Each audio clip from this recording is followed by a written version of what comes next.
how you can shape your classroom or your home or whatever situation that they're in and to catch that jump before it actually happens. ADD people don't have to ricochet on the walls. You need to learn to watch those signs, catch it before it starts off. So that's what we covered and we talked about, and we hit a little bit on this. And we talked some about when KR was little in here.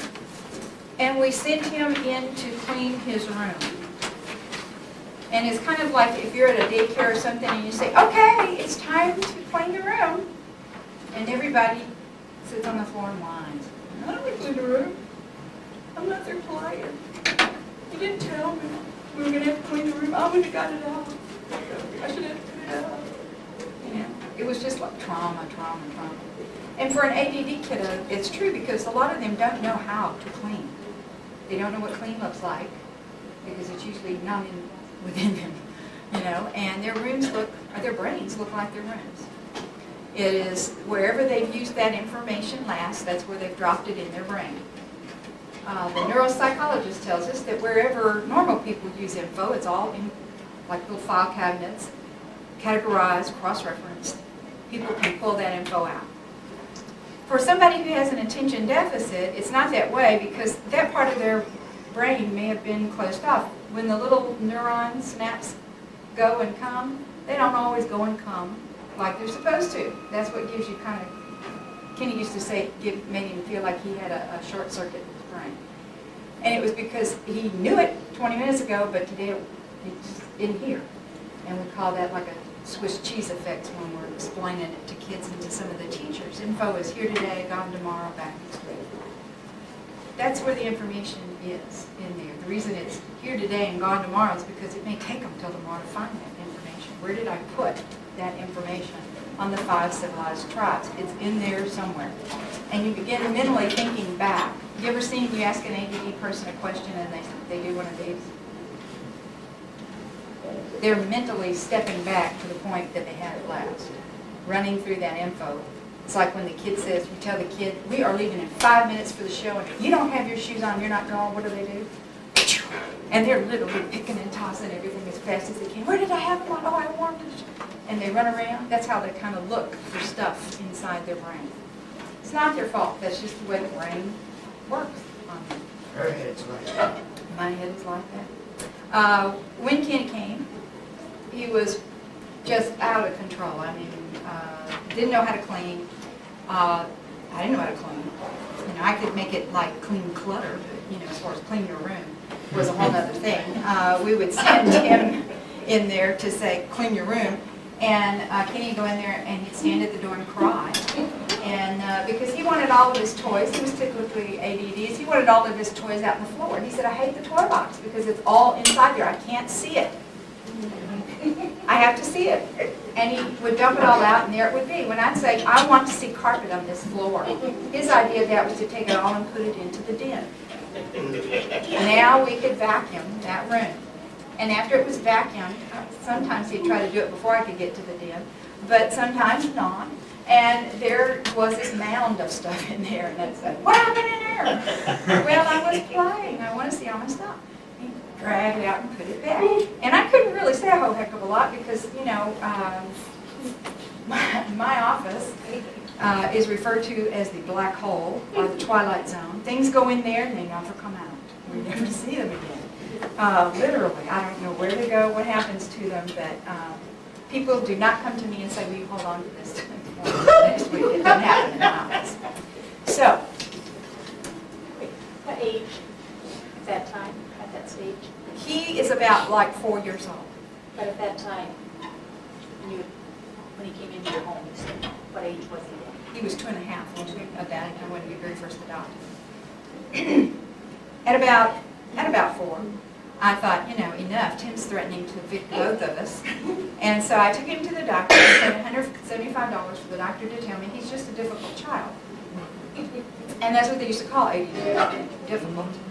And I thought, we knew this coming in. But I guess, you know, now you have a paper that says suspicions confirmed. Tim didn't care about the paper. He was not impressed with the fact now that there was a for real problem to go. Yes, he is difficult. He wanted to see the carpet. It was important to him. He says it's a fire hazard. If something happens, we won't be able to get out. We'll get killed. You know, the transformers will attack us at the ankles and we'll never get out. So we said okay. And Tim threw himself into charge. One of the few times that Tim took charge, and because he got tired of us. And he said, all right, I know how to get past you guys. I mean, he had lived with me for a while. And after, I guess at that time, it'd been about 14 years that Tim and I had been married. And he came up with a plan. I had been formulating and I'd been discussing with him because we worked at children's homes, similar to Buckner in Dallas. We were in Oklahoma City. And I said, I've been watching, and I was a real chart person. I would chart everything because that's the way I could keep it in my brain. And we had to document so much on those kiddos that are in care. And I got to looking at this and I said, I'm seeing something with colors here being attached to this. And Tim, says, what does that mean? I said, I have no idea. It's not that clear. But there's something that goes better with color. Of course, Tim got, crazy. But Dad, about 5 years ago, proved that 10 years, 15 years ago, that I was right. They respond best to color. And this is what we proved out. We were part of a data study. Find ways to help ADD kiddos get organized. Because what we found was everybody says,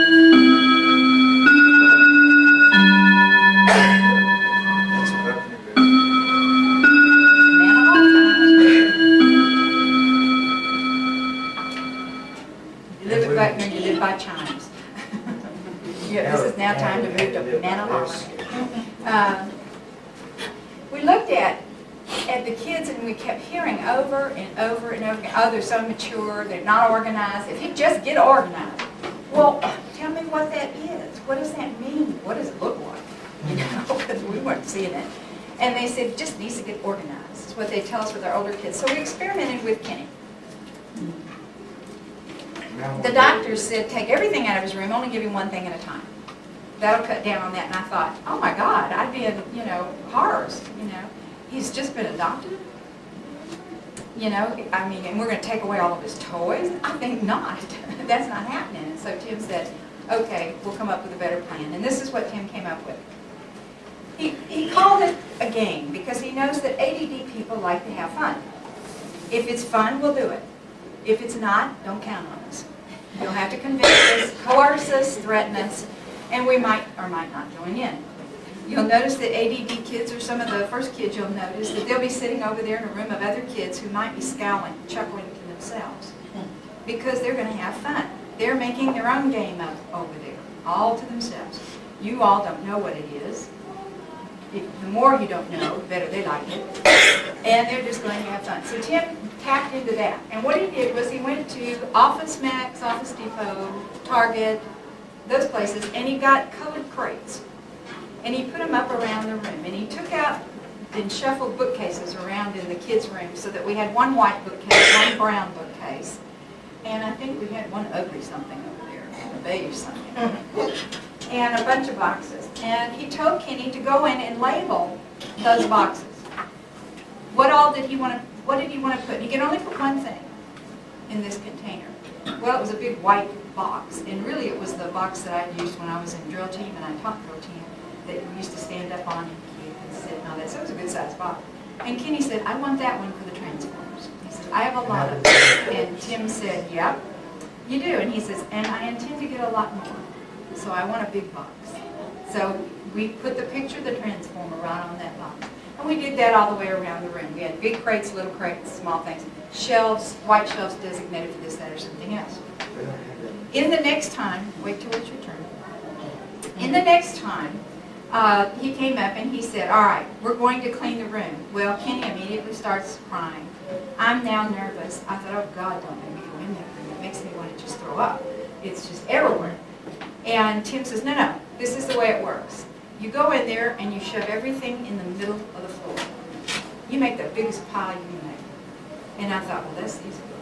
And I thought, is he going to leave that in the middle of the floor? That's the stupidest thing I've heard of yet. He can't see it all in the middle of the floor, one thing, and it'll, everything's going to be broken. He said, no, get in there with me. He says, throw everything off the bed, onto the floor, get everything out from under, make a big mound. What he was doing is mentally making us take an inventory. As we're scooping it together, we're more or less taking an inventory of what's there, what has to be put away. Then the second thing, he said, somebody has to be the collector, and they get to sit on the bed. Well, since I was the mom, and I was the biggest one, I decided that was me. And I sat on the bed. Then we had to tell them to find an item. And since the transformers were probably one of the bigger things, I usually started with that, and I would tell Kenny, find all the transformers you can find in that pile, and bring them over here to the bed. Now notice, he only had to do one thing. He didn't care about all that other stuff. It was immaterial. He only had to do one thing. He grabbed the transformers, put them on the bed, and at the end, we put them next into the box. I got to, as a collector, to go out and see if I could find any of them in that pile. Anything I found that was a transformer was mine for 24 hours. And I put it in I had a laundry basket. I just tossed it in the laundry basket, and he was mine for 24 hours. After you got the room picked up one item at a time, like that, then you could pick a privilege. And it's important to set privileges in your classrooms or in your home that they want. And at that time, Kenny was about 4 1/2, and he wanted 30 minutes extra video time. These are extras. 30 minutes computer time.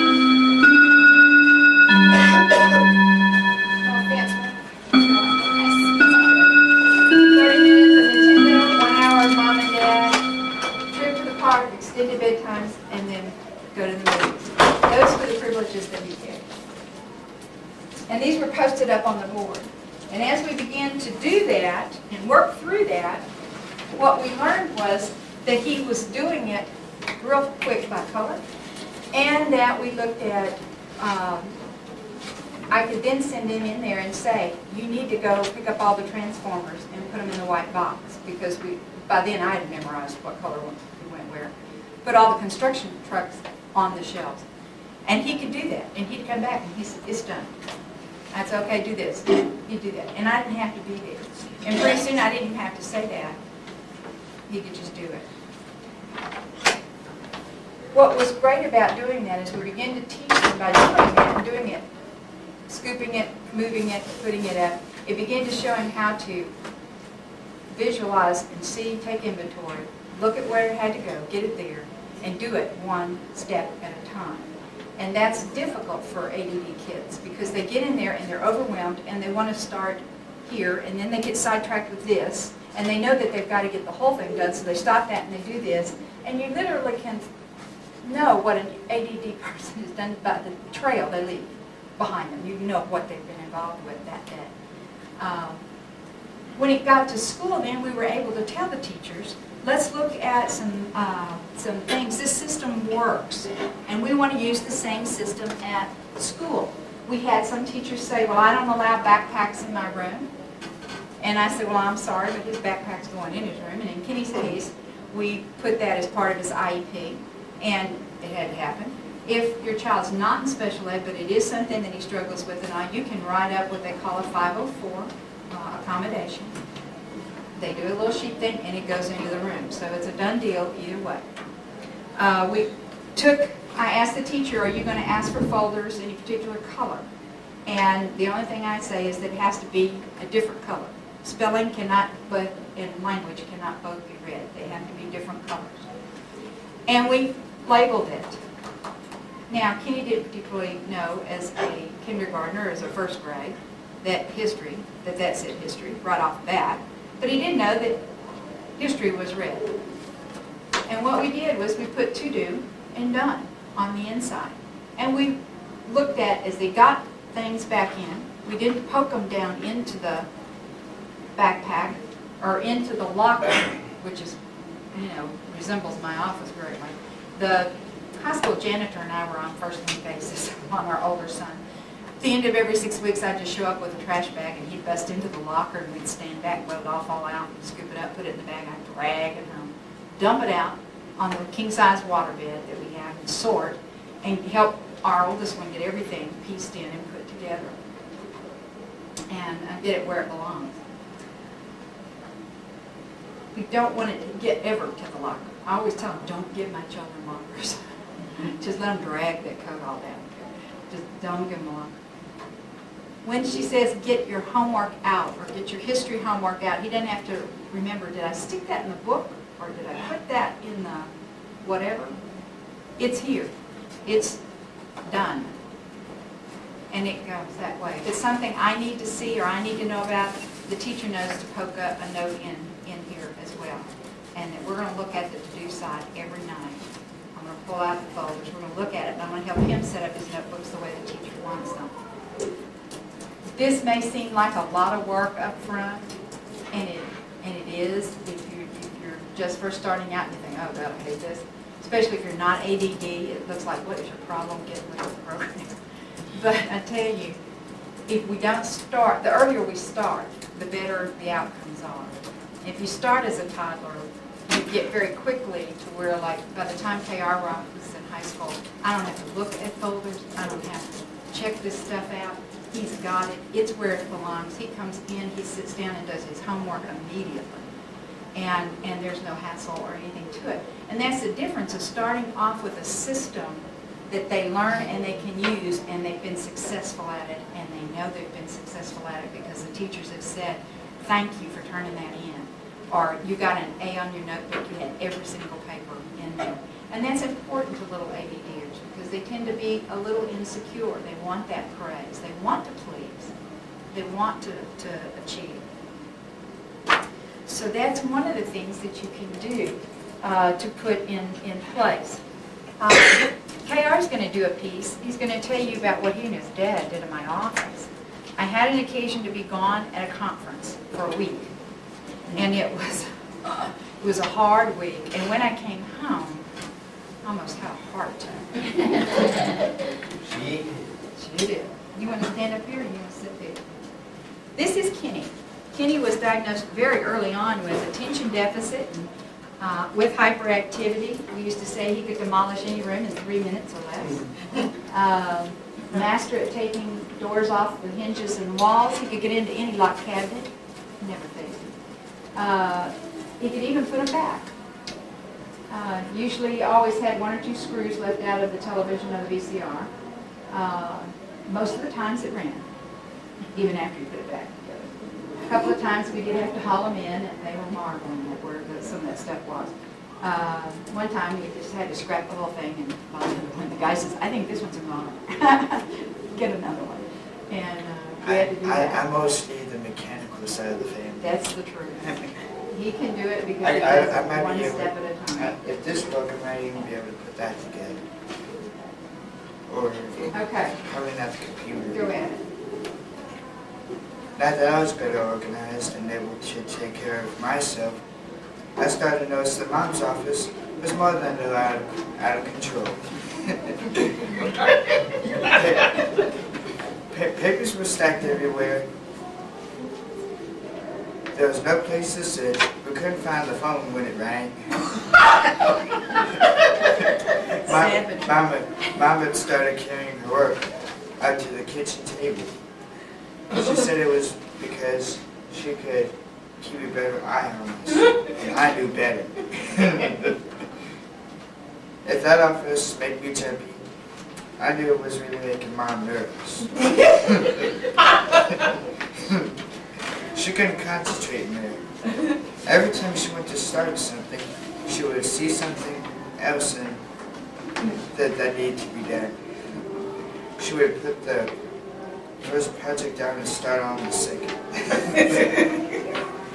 This would go on until she either gave up and became grouchy, or a parent called and she had to leave the house. Mom would always say she was sad to have to leave, but we knew better. She was glad to be out of that office. One time, Mom had to be gone for a whole week at a conference, like Mom said. We seized the moment and sprang into action.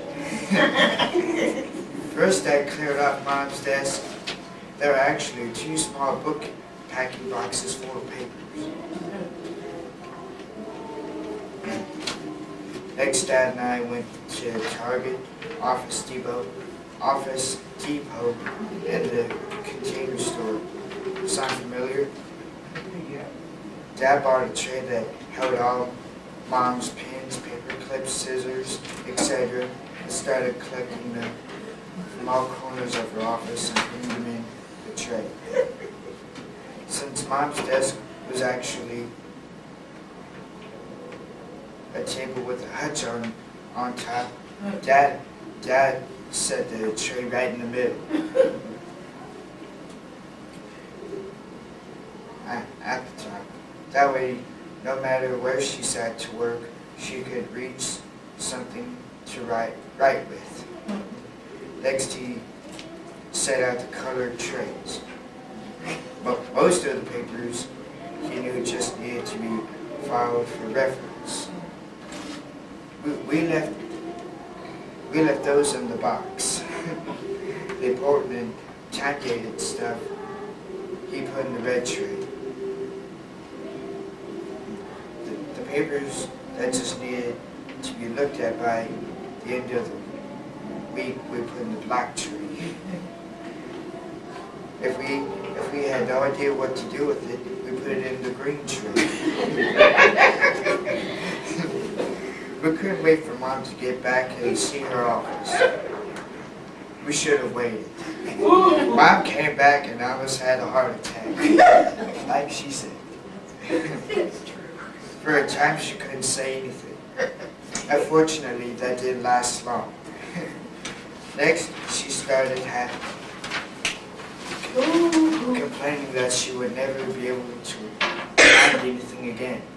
Dad was finally able to calm her down and get her to focus on the bigger picture. We needed the kitchen table to eat off of, and moving papers every night was not a good plan. Mom had to agree. Next, Dad explained the system. The things in the red tray had to be looked at before Mom went to bed. These were hot items. The black tray had to be looked at sometime during the week. The green tray would be for anything that we didn't know about, or for those things that Mom couldn't decide on just yet. Dad told her that if she could pencil the title of the file at the top of the page, she would make sure that it got filed out of the yellow tray. Mom said good luck. Dad just handed her the bottle of Redland and said, get started. For the first time in months, Mom actually sat down and worked in her office. It helped not only get Mom organized, but keeps her organized. She's even putting this system into her new office downtown. My foster sisters really like it because it gives them a chance to earn extra money finding Mom's papers.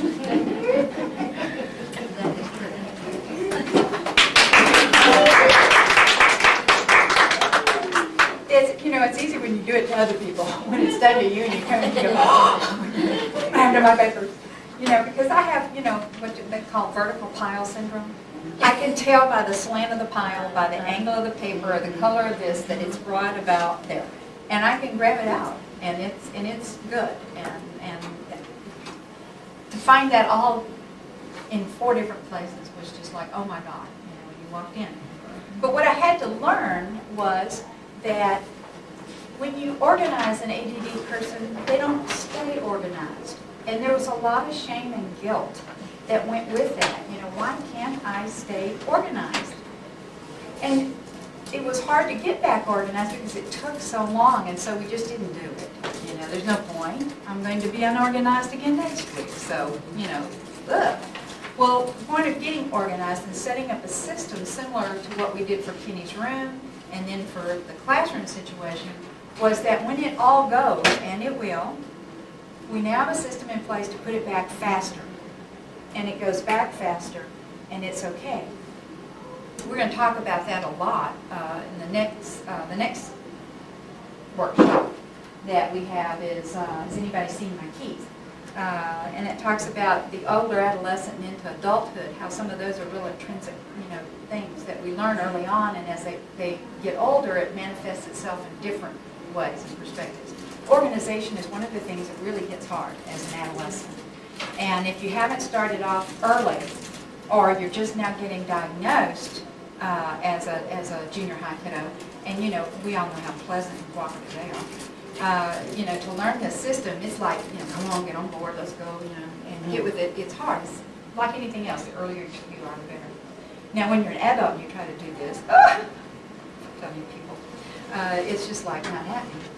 But at my office, when it starts to get wild, Mary will say, what night have you planned to come in this week? And I said, oh. I said, well, I don't know, I'll pick one.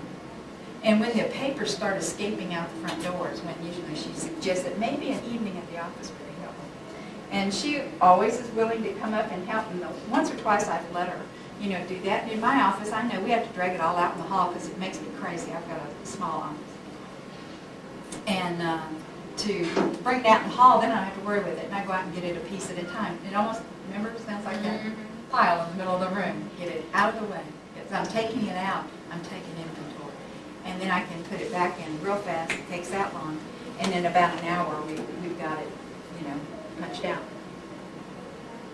Whereas before, I'd have to really do something with it. And it would be sitting there for life because, why mess with it when it's just going to be crazy again next week? So you want to have that organization piece set down and intact. What is good about that and working in that system is that as they get older, we found that our high schoolers were going out to work. And they were getting fired a lot because they couldn't remember what the system was. It just was not working. We had a real bright, extremely ADHD, heavy on the H, girl living with us. And Tim and I now have a group home out in the community, and we take the high-level care of kiddos 4 and 5s from CPS. Those are the ones either going into residential treatment or coming out. And usually to get to our house, you will have had to have failed at least 20 foster homes to get to us. Because ours is considered a long-term home because we work on independent living skills, and we're getting them ready to be in school and either be employable to where they can eat when they get out of high school, or we're moving them on to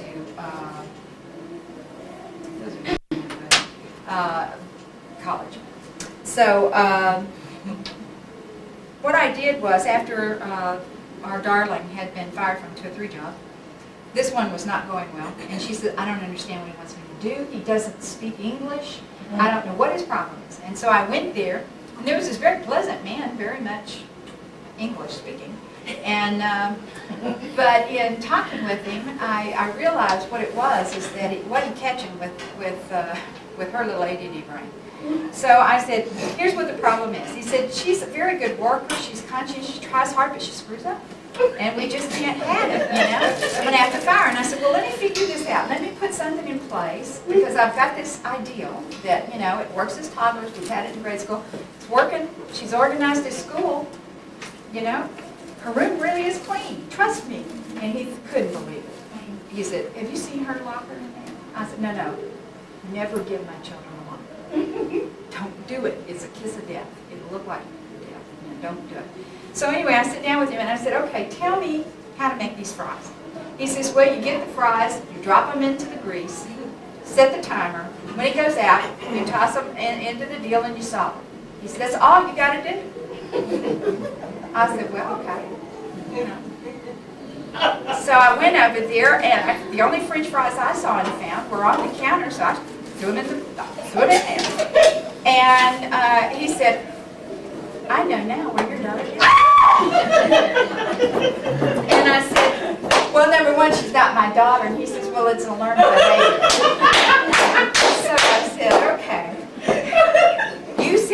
fries in the basket. He said, well, preferably not the ones that we just cooked. Put the uncooked ones in there. And I said, I didn't find any uncooked ones in there. So where are these uncooked French fries? He said, in the refrigerator. I said, okay, so where is that? And he says, it's in there. And I said, no, we're not guessing anymore. You go get them. And I followed him in there and I said, okay, this is freezer. It's not a refrigerator, it's a freezer. It's a big old wall thing and it says freezer right on the front door. So I wrote, go to freezer, step 1. Get them fries out. Make sure they're white and frosty. Go over here. Step 2. There is a basket in that burger that you're supposed to take out. Put the fries in the basket, not in that thing there. And he said, well, but you know. I said, no. You said put them in there. I put them in there. I didn't know there was a basket. He says, because it was draining over here, waiting for the French fries. I said, well, you've got to give all the instructions. So now I knew what his problem was. He didn't speak English, after all. So we put him in the thing, and you took the basket, not the French fries. You put the basket in the grease, and you set the timer. When it doesn't ding, it buzzes. The little, what is that little pie thingy? It dings. So I knew that was a problem right there. That's why somebody was getting raw fries, because that was like a third of the time as the buzzer one. So I said, wait till it buzzes. You know, when it buzzes, this is done. You take it up, you set it to drain. Then you dump them over on the cooling shelf. I named that. Cooling shelf. And throw salt on it. And then you put it in the bags. That part was easy. So we put it on a card, colored, that said fries. And we did that because that was the color of the bag that the fries came in. It was kind of a salmon ready something. So I said, okay, there it is. And so I gave her this. She also had a habit of totaling out. They wanted just night totals. I don't know how, because even the guy said he didn't know how. But she kept getting monthly totals. Every time she would go to total out her cash register at the end of the night, he said, this child is never, balanced. And I'm like, I know, she's got problems. He says, no, her drawer is not balanced. I thought he was telling me Linda wasn't balanced. But we put it on here step by step. And notice that we didn't put her code on there, but we said your age, your favorite channel to watch television by, and the year you graduated on there. And that was her code. Nobody else knew that information. So, and she's the one that came up with that, because she says, I know how old I am. And I know I watch Channel 4 more than anything else. And, the year you graduated. So she said, okay, I can do this. So we put that down there. Lo and behold, she was the only one whose drawer totaled that next night. And so everybody now started looking at this setup here. And we're like, So they started using her cards, and we ended up making several cards with their own little codes on them for them, and they would laminate them. And, it was like a big deal. If you worked at Arby's, you get a card. And everything was that way. It was, I don't know about you, when we teach our kids how to read, we would label the house, It would say chair, table, TV, dog, mom, wall. Something to teach them to read. These were taped all over the inside of Arby's. So that helped. What we also found out was when Linda decided that she had graduated from fast food and was going to work at the mall, she went through a couple of jobs there, but she really liked the job at Naturalizers and shoes, and she was very good. She was a very people person, very energy, and that was great, except the other workers were being killed off because she never did get her boxes put up. She would come out, she'd set them inside the door and run and go get another shoe. So there's this like tower of shoes. The next person that walked by was now bunked with shoes, and they were everywhere, and they have to look and put them in a box. So I said, this is what it is. It's just too slow and boring. It's like cleaning your room. So what we did was we went down to the sign shop, and we had them cut some little plastic colors and punch a hole in them so we can hang them on the wall. And I told Linda, I said, when you get shoes, put this color on the shelf. Put the same color in the box and tell them, leave the color, leave this in the box, because that's how I know where to put it up back there faster and I can serve you better. And the customers never walked off with her color, things. Her coworkers did because they liked it, because they could serve people faster and they could make better conditions. So I ended up having to go back and getting a whole bunch of different colors and stuff like that. But it worked, and it worked so well because it was something that an ADD person is in a whir. They can't think, where did I go last to get this sheet? They can go, bam, it's right here. This is red. I'm pulling it out. She'll put it up and go on. And she worked there for over a year and did really good. Made a lot of money. We did the same thing with the chores. I know that some of y'all have kids, or you have a chore in your classroom that has to be done. And, my idea of what a clean counter is, and my children's idea of what a clean counter is, like, way different. And I would show them, they didn't get it, they'd leave a step out. So what we did was we did the same thing with our chores. And we have a dining room chore. And we do it step by step. Pick up stuff. Put it where it belongs. That means chairs go under table. The whole thing. With a pot, emphasis on pot, dish rag, wipe off the table. Why do you want to wipe off the table first? Because we know how they wipe off the table. Everything that's on the table is now on the carpet. If you vacuum first and then wipe the table the way they wanted to do it, the dog wouldn't need dog food. Then you want to vacuum, then you want to dust, and then you want to bring the card back and let me check to make sure that you've done it on. You've gone step by step. If they follow the card, it's no big deal. And they know that the dining room is green, and it was green because at that time we had some green stuff in there. We'll be out at 11:30. Same thing with the kitchen. This works good for small kids too, because you can put the little pictures on there to show them what to do, or this. And as I've heard my mom say this all the time. If you start early enough, they get it. They'll have it. Train them early. You don't have to train them because they get older. Not that you're right. I don't get kids until they're like 16 or 17, Mom. This is not going to work. And I go in here and I thought, lo and behold, it sure does. It doesn't matter when you start it, they eventually get it. And if they're ADD, to make it a color, they grasp it a lot faster. Some I swear that their best sense is, taste. I've even used smelly markers for classroom things, to have somebody, if they're struggling in a subject, to write that subject in a colored pen that has a smell to it. And then when they take the test, to just open the pen and set it on the desk. And the idea of having a color and the smell there associates it another spot with their brain, and they can pull it out faster when they couldn't think of it just a minute or so before. I mean, it's phenomenal when you stop and think that we had this at our disposal all along, and it's taken us so long to figure this out. How can we help these little kiddos to do what it is that they need to do and be successful in the classroom? Now, how many of y'all are in daycare or in child care?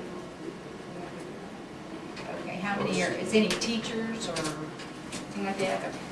So, these are things that you can take to your classroom and use and push forward. These are things that you can hand out to the parents.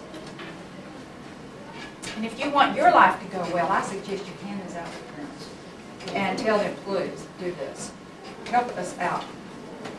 The other thing, and this talks about, it says shopping in there, but I likened it to like going out on field trips for the daycare people. Before you go, for the little ADDers, and really all of them, we're talking about ADD because they need these extra little steps. But before you go, you want to set what the ground rules are. Don't tell them they can't touch anything. Tell them they can touch two things. Be real picky, but you can touch two. You can do two, but those are your kids. Develop some sign language. At our house, the girls always says, if we get the evil eye, we know we better stop instantly, whatever we're doing. Irregardless if we think it's okay or not, everybody better stop and check, because that eye could have been one. If they get an evil eye and they get one of these, that means their life is over as soon as we get out in the parking lot. If I have to go over and say their name, they're dead right there. It's it. So develop some sign language. Have a sign that you're going to use with your kids, that when I do this means I need for you to start moving to me. Or if I wiggle my eyebrows, whatever. Pick a day when you feel rested and you have more patience. Don't go out on a field trip if you haven't slept the night before. Lord. You know, I used to teach pre-K, and because I was so ADD and out of it, they all decided, and I missed that meeting, that everybody who had attention deficit went in my class. So there was like, out of 15 kids, 7 of them had ADD and me, and so we had a heck of a time. We went fine. The rest of the school just kind of hid and watched. We had a good time. The principal, if you ever don't want to be by the principal, have one of those classes. We went from having to be right next door, you know, it was like 2 doors down from the office. We got to go to the back hall with the big guys. It was cool to be in the pre-K. Make sure that children are rested. If you can get a chance to have some downtime, to read a story, to kind of relax. And I set them up for it. I tell them, guys, we're fixing to go out and I want to make sure that we have a good time. And we need to just sit back and chill here for a little bit because I want all the energy we can have. I want everybody to have a good time. So we can put your head down. Of course, in my class, you could lay on the floor, whatever. And I'm going to read. Yeah, we had bean bags. We had a swimming pool for those who like to dip. We had a rowboat for those who like to run. And, you know, it was wild. But we had a good time. And then we eat. Always eat. Get that blood sugar up. Nothing makes you crankier than if you're hungry. That's right. The other thing is always run around with a box full of M&Ms or I like Tootsie Rolls because caffeine is good. It feels like nothing breaks every 5 minutes. They used to say, oh, don't give cats that caffeine. It's a stimulus. It'll do them in. Guess what Ritalin is? It's a stimulus. Caffeine. Caffeine is good. I said, I don't know why. Drinking a Coke in the morning seems to kind of get me, if I don't have that, it makes me angry. And the doctor said, oh, you're just addicted to caffeine. And I said, well, but that's not addictive. I mean, I can have it or not. It's just that I'm crabby when I'm not, and I don't want to do this.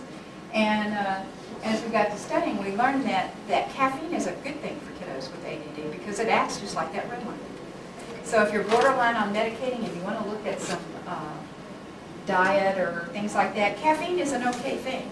You don't want to go crazy with it, but it is an okay thing. And that's why I like chocolate caffeine is my caffeine of choice. That's why I like it. Make it fun at the store. Give them a mission.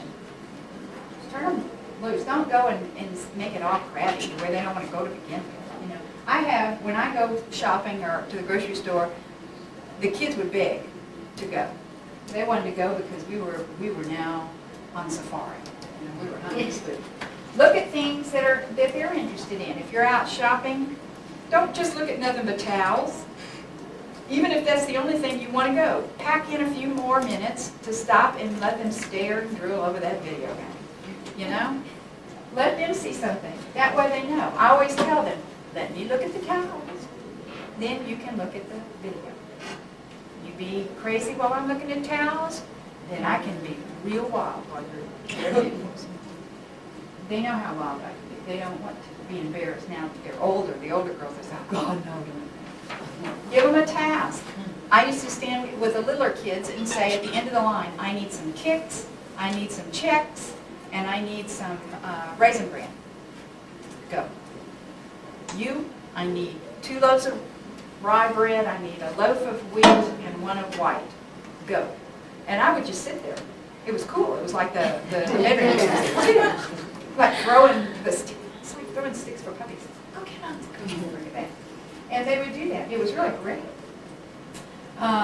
Be ready in the checkout lines. Don't be thinking, oh, do I have it, do I not have it? Be ready. Don't make it last so long. And then be prepared if you've got a little one with you that they're going to be crabby. If they've eaten before they left, they don't need all those cookies and all that stuff. But be ready to get them a little something. A cracker and cheese, or a piece of fruit, or something like that if that's the MO. If they don't want, Snickers sounds good. Then you go in there, don't go to the candy line. Go to where they're selling cigarettes. Then you can say, it's not me, it's the police. They say you can't smell it. You can't have it. Be like a Boy Scout. Be prepared. Go prepared. Don't ever go out just of the CD pens, and then reward good behavior. We went out, and I was prepared. I had my little book, but I wasn't prepared to be standing in the grocery line with 8 other people in front of me right about Christmas time. I wanted them to go home so I could get my groceries and get out of there. And finally, we had read that 3 books that I had brought, more times than I care to count, and I was tired of that little red hen. I was ready for somebody to pluck her out, because she had just made me angry reading her and reading it. And I said, "Hey, Ar," and I sat down on the floor, and we just started singing Christmas carols, because I was tired of standing there in line. We just kind of scoot and kick the basket as we go, and we just sang. And pretty soon I looked around, and we had like about 8 or 10 other kids, so we were just really singing. We were now a choir. We caroled, you know. I told this one lady, I said, "Watch this basket." And so we went and caroled 3 or 4 rows down, entertained them, and we entertained them because I was bored. It had nothing to do with them. I was bored. We caroled. And finally we got up there, and the lady's waving me like this. And I said, "Okay, you guys, it's been nice playing with you, but I got to go." It's kind of like Mom's calling me. So we go over there, we get our brush, get ready to go. Right before we checked out, the manager comes up and he says, "Do you want a job?" I said, "No, I have a job. Thank you very much. You know, I've enjoyed playing with your kids, but they're yours now." So be prepared. Be really prepared during the season. Good cheer. And reward that good behavior. I always tell them, if there's a chance that it's going to be cranky, I always say, if we can live through this, then we're going to Brahms, or we're going to McDonald's, or we're going to whatever. You know, you can say whatever. If all else fails, give a warning, but do what you say you're going to do. Don't say, "I want to kill you here on the spot," and then not do it. Follow through. Don't threaten. And if you need to, stop and go home. Now, my kids would rather die because they know I'm going to kill them anyway. You know, if we have to stop and go home. Trust me, the merchants would just as soon you stop and go home if you're experiencing a problem. Everybody else in the store would too. You know, take that kid and go. So stop and go home. And then make it uncomfortable. You know, if you don't intend to kill them, just name them a little, then make it uncomfortable for them. You know, there was one time we couldn't go get groceries because we had this wild one. So, you know, it just broke my heart. But we did have to eat peanut butter with no jelly 3 nights in a row because I didn't have any more time to go until then. So, you know, let me tell you, cooperation abounded after that. These little teenagers didn't want to suffer through another thing of peanut butter because that's not a peanut butter, they wanted milk. And they said, "We know it's somewhere written in CPS that you can't serve peanut butter with water. And you can't swallow it. It just won't go down." I'm sure it's in there. Feed it peanut butter with water. I said, "Be thankful you got bread and crackers to eat it on." You know? Next time when we go shopping, we need to complete the task. That's what it's called, staying focused and completing the task.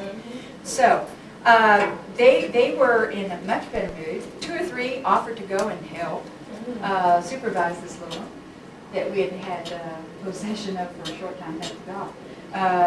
We had an 11-year-old in the midst of all of our girls at one point. No, not you. You would not be allowed to do that. We're out of here at 11:30.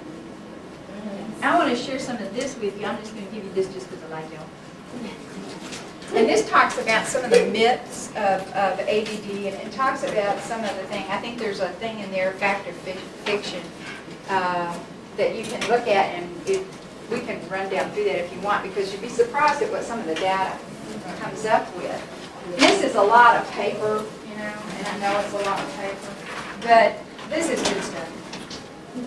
And you can read it, and it talks a little bit about, maybe it goes along with what we did in the first workshop as opposed to this one. Because we were talking strictly about organizing, getting ourselves together in this one. But this is a system. That color, oh, I stepped on that. I'll have to show you. This is a system that you can use, and it has been used. Think when you're talking about kids who are having an organizational problem, think color. Don't just give them something. You know, everything that you buy can come in a color. I don't know if you know when I start to think about that. I've never been stuck. Oh, I ran away. But I kind of have colored index cards. Absolutely. We have colored index cards. We do our research projects and all kinds of stuff with that. So, is there something that you need to hear about attention deficit that you didn't hear, whether it's part of this workshop or not, that I can answer for you?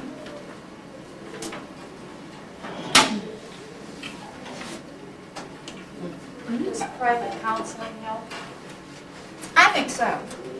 There's a lot of shame and guilt that goes with having attention deficit. Even as a little kid, we don't know it as that, but what we find is there needs to be some reassurance that we're okay and that it's not our fault that our brain is, the way it is. We have nothing to do with that.